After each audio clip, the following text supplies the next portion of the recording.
Dear viewers, today we have come to reveal the world's greatest secret. Get out of the Marianas Triangle, move the pyramids, get the fuck out of Atlantis. Because today we're gonna reveal who the Shadow is. What? That he only showed up in the caption of the video, so yeah. Hello dear viewers, today I'm going to reveal that Bazili land is not as black and white as you think. You're probably thinking that it's obvious who's on the good side and who's not after all. How can a company that experiments on people and literally makes zombies out of them be on the good side? That's what I thought too. Before I started thinking about the civil wars to which the situation in Bazili land could be compared, I think the Spanish Civil War is a perfect example. Because both sides of the conflict are bad, only one is morally better than the other. The same inclusions here. Well, the historical window is over, but that still doesn't explain the question of who is the bad guy in Bazili land.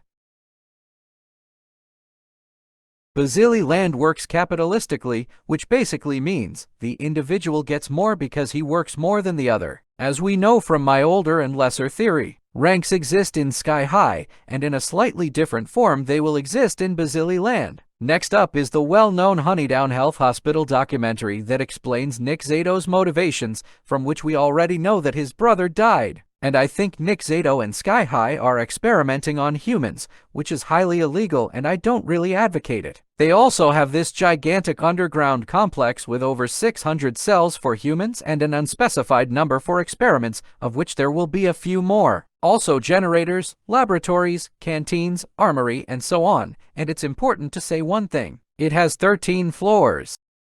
Whoa. This place is enormous. The Bazili Land Staff Headquarters apartment sector? Is this like a hotel? From level 6 to level 13?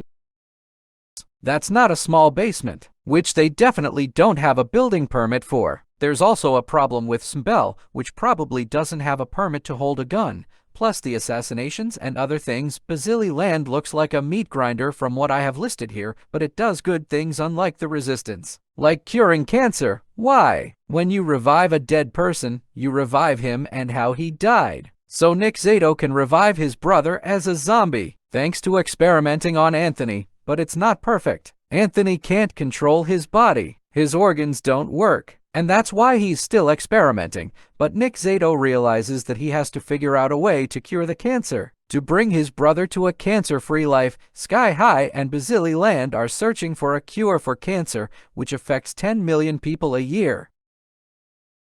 The Resistance is always the underdog in the story, and it makes sense. A few dozen to hundreds of untrained people against hundreds of professionals. Overall, they're all being held against their will and fighting for their lives every single day, most of them under the Shadow. Shadow is an interesting person overall, mainly because we don't know anything about him. All we know is this. And let me tell you, that's drastically low. Actually, the Resistance is the reason why there are more casualties, and because of that, something is created that kills more people than it could. But that's not all. I think they're terrorists. Yes, it's a pretty big accusation, but hear me out, I have evidence for it, like the incident that happened on June 3, 2021 at AM, when the subway in the airport station completely collapsed, and it is very unlikely that it would just crash. It sounds to me like it was sabotaged, a planned attack to make Bazili land lose money and reputation. It is mentioned that it was used daily by many people who won't take the subway if it just failed in 2021. A bomb attack on a subway used daily by many people to intimidate the public sounds like a terrorist attack to me. By this time, the Resistance was already rallying under Shadow, who may even have thought of it. How about in 013, the Resistance has just heavily damaged Mush, knowing that the soul of the child is there. Isn't that the experiment called Mush? I know there's a soul in there somewhere!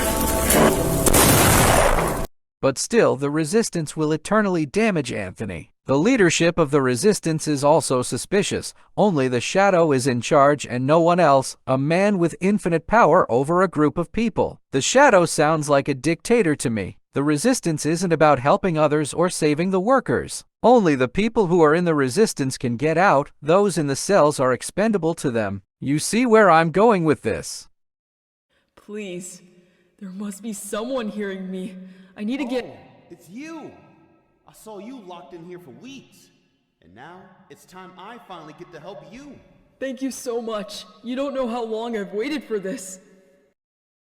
In conclusion, I would say that Bazili land is the more ethical side even if it is not the right side. It is not a battle of white against black, but light gray against dark gray, with the main villain being the war criminal Shadow.